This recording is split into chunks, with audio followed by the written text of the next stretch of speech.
The digital readout burned 11:30 p.m. into Jaden's retinas as she stared out into the heavy darkness beyond the windshield, March 2025. Beside her, Mason's knuckles whitened around the steering wheel, his silence mirroring hers. They didn't talk about the tension wrapping itself around them like a second skin. There was no need. They both felt it the moment they pulled away from the house. An unnatural stillness had settled over the land, a silence that pressed in on them, broken only by the hum of the engine and the crunch of gravel. Just 15 minutes earlier, everything had been normal. The dogs were fine. Mac was curled up inside. Baby Sandy and Little Bit were accounted for in the yard, tails wagging and eyes bright. That final check was a ritual, something they always did when leaving Jaden's grandparents' house. It brought a kind of comfort, all dogs present, all dogs alive, a simple act of reassurance against the darkness that always seemed to lurk at the edges of their awareness. The road out twisted past a dozen properties, all tucked back behind mesquites and oaks. It was one of those roads where people noticed if a car drove by more than once. A stretch of East Texas where oddities didn't stay secret for long, and stories passed from porch to porch faster than wildfire. People reported strange lights, unexplained sounds, and creatures that defied easy categorization. Jaden was the first to see the eyes, twin amber points glowing from the roadside brush about 50 feet ahead. "Stop," she whispered, her voice barely audible above the engine's purr. Mason eased off the gas. He squinted, eyebrows furrowed. "Probably a rabbit," he muttered, but even he didn't sound convinced. He turned the car slightly, angling the headlights toward the tree line. The beam of light felt weak, swallowed by the oppressive darkness. The beams cut through the darkness, and there it was, caught just outside the perimeter of logic. Too large for a house cat, too small for a deer. Its posture was wrong, its proportions off. It wasn't just standing there, it was assessing them, calculating as if they were prey. Its shoulders moved independently, rolling with an alien articulation. The front limbs were too long, ending in paws that seemed too large and powerful. Its gait was too fluid and jarring at the same time. It moved with a predatory grace that sent a shiver down Jaden's spine. Jaden's breath hitched. "It's walking upright," she said, her voice trembling slightly. Mason blinked hard. "No, it's on all fours." But they were looking at the same thing, their minds struggling to reconcile the image before them. It never blinked, not once. Its eyes, those burning yellow eyes, remained fixed on them, unwavering and intense. Then, with a slow turn, it disappeared into the woods. It didn't run, it didn't flinch. It retreated like a shadow folding into itself, leaving behind only the echo of its presence. The darkness seemed to deepen in its wake.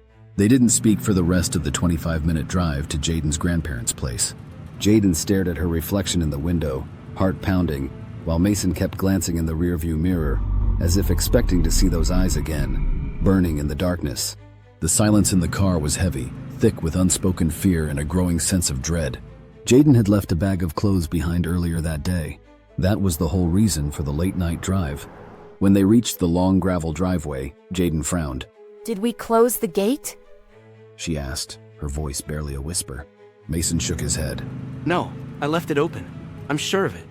He remembered the solid clunk of the latch as he'd swung the heavy metal gate wide.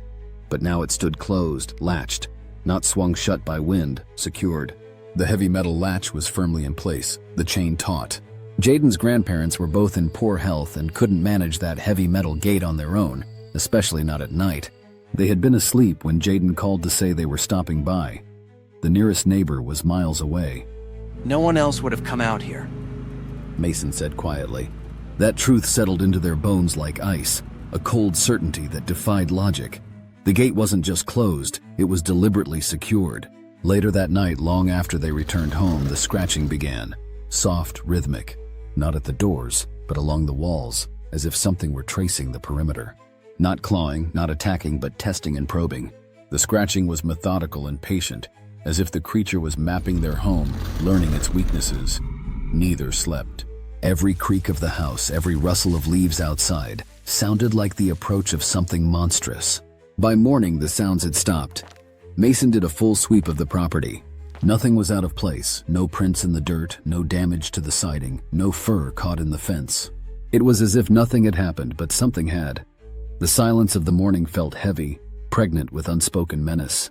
Jaden ended up falling asleep by accident around 4:30 a.m., and Mason woke her up because he saw something pressing the screen window from the outside. She woke up literally screaming. She didn't know that involuntary screaming was a thing until that night. They are considering setting up a game camera. The thought alone brought a cold weight with it, like issuing a challenge to something that didn't play by the rules. It felt like an invitation, a way of saying, "We see you." And they weren't sure they wanted it to know that. The more they talked, the more strange details surfaced. The creature's forelegs were longer than its hind legs. Its ears didn't match a pit bull's or a bear's. No tail, no sound. And the eyes, yellow, glowing, unblinking. Those eyes burning into their memory, refusing to fade. Jayden mentioned the local cats, nearly all orange or orange and white, except for Molly, a dark tortoiseshell who never went outside. The creature had been far too large to be any cat. And coyotes? Coyotes would have bolted at the first hint of headlights. They were skittish and wary of humans. This thing had approached. It had chosen to reveal itself. Days later, in a conversation with a neighbor, the name slipped out casually, like it meant nothing. You're right on the edge of the Dogman Triangle. The neighbor, a grizzled old-timer, spoke of the area with a strange mix of fear and resignation, as if the strange events were just a fact of life. Jayden felt her skin crawl. The name rang a bell. She searched that night, and what she found only confirmed her worst fears.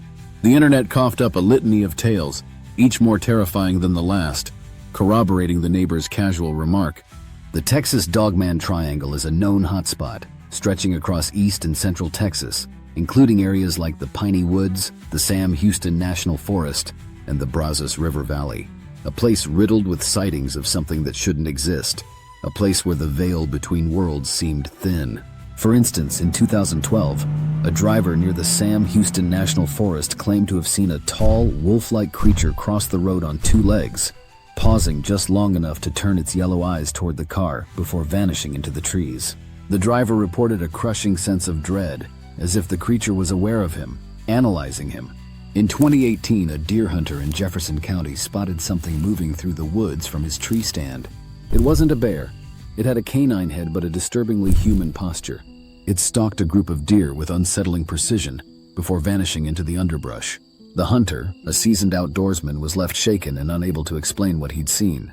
And in 2020, 2 hikers near the Brazos River claimed they were followed. Low growls, snapping twigs, and eventually a silhouette in the trees that moved when they did. They made it to their car, but neither returned to that trail again. The feeling of being watched, of being hunted, lingered long after they left the woods. Jayden closed the laptop, her hands trembling. The stories were too similar and consistent. They painted a picture of something ancient, malevolent, and utterly terrifying. A name doesn't offer safety, it offers the illusion of understanding. It's a way to categorize the unknown, to make it seem less frightening. Some places aren't just remote, they're watching, listening, and studying. Some things don't care what you believe in, or what you call them. They exist on the periphery of our reality, in the shadows between the known and the unknown. And when you forget to close the gate, they come through. They slip into our world, drawn by something we cannot comprehend. The memory of those yellow eyes, the stillness of the creature, and the scratching on the walls remains clear. It is important to consider all possibilities. The tale of the beast in the Dogman Triangle adds another dimension to these mysteries. Whether it's a fleeting shadow or an eerie sound, each encounter has a story waiting to be told. By sharing experiences at deadnetstudios@gmail.com, we can piece together the mystery of the Dogman Triangle and bring light to the extraordinary tales that lie hidden. In the shadows of the digital night, we've wandered far and seen some sights, from haunting tales to eerie lights. Deadnet Studios where fear ignites. So long, farewell from the Crimson Hollows. We'll be back again with more tales to follow. Keep the lights dimmed and your curiosity high. For in Deadnet's realm, the spirits never die. We've danced with ghosts, chased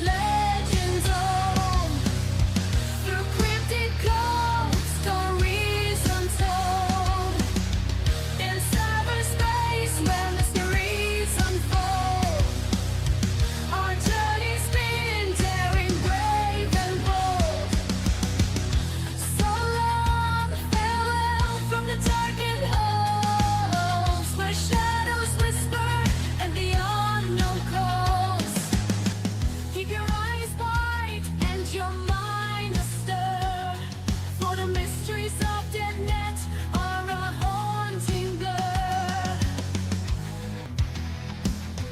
In the world of strange and the unexplained, we find our stories wildly untamed. With each video's end, we take a little rest. We find the shackles every best. So long, farewell from the crimson hollows. We'll be back again with more tales to follow. Keep the lights dimmed and your curiosity